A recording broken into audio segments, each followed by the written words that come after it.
In order for a criminal enforcement, law enforcement, you need criminals. You need people that believe they're criminals. You need people that believe they can become criminals. Is this right?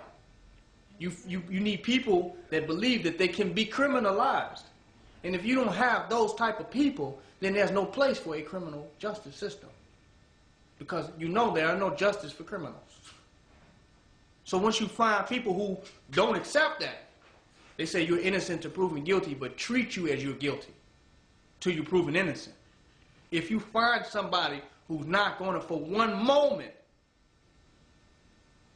live in the illusion that they are guilty and can be judged by another man whom is more guilty.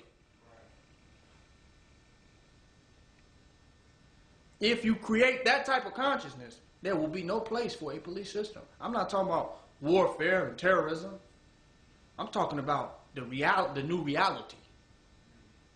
When you have a new man, a new woman with a new type of consciousness, old things don't exist anymore. There is no place for them. There's no place for them. We can see that with the expansion of technology. We have cell phones. So the home phone is becoming outdated.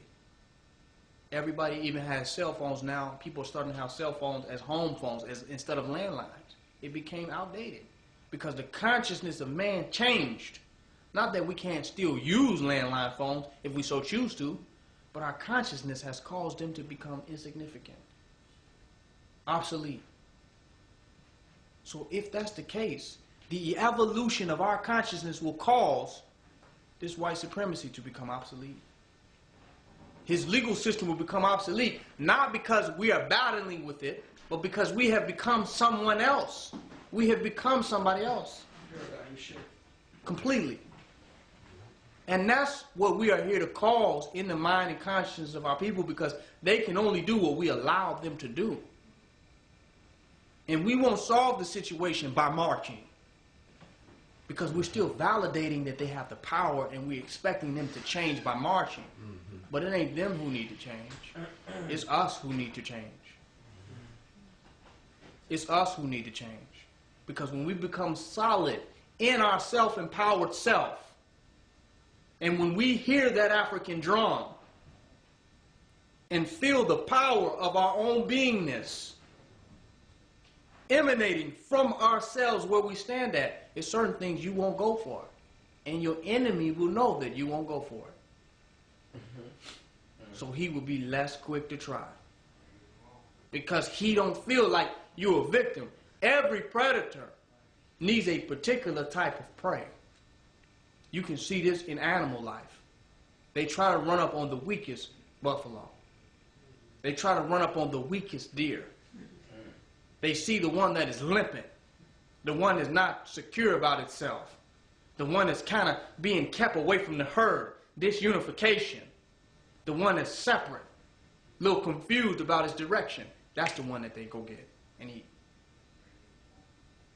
That's the law of nature. So when we become solid and secure in ourselves as black conscious, black empowered beings, they will see that, wait a minute, you all not my prey. The food change begins to change. You know how you got flying squirrels? They can't eat the flying squirrels like they ate the ones on the ground. They flying now.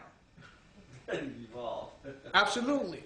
So we have to become the evolution of the black man. This is a lot to ask for. We want to go and beg our oppressors for freedom. We want to beg them to change and have mercy upon us. Beg them to be just and to be right. We don't want to propel ourselves into evolution. When we evolve ourselves, it won't just be the way we react with him. It'll be the way we act among one another.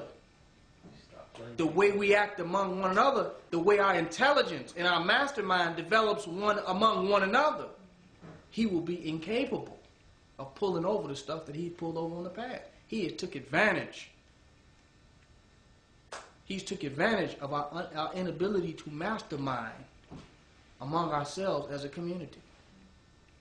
And when we get to that level, but in order to mastermind, you got to become an individual master. You can't be a part of a mastermind and not become a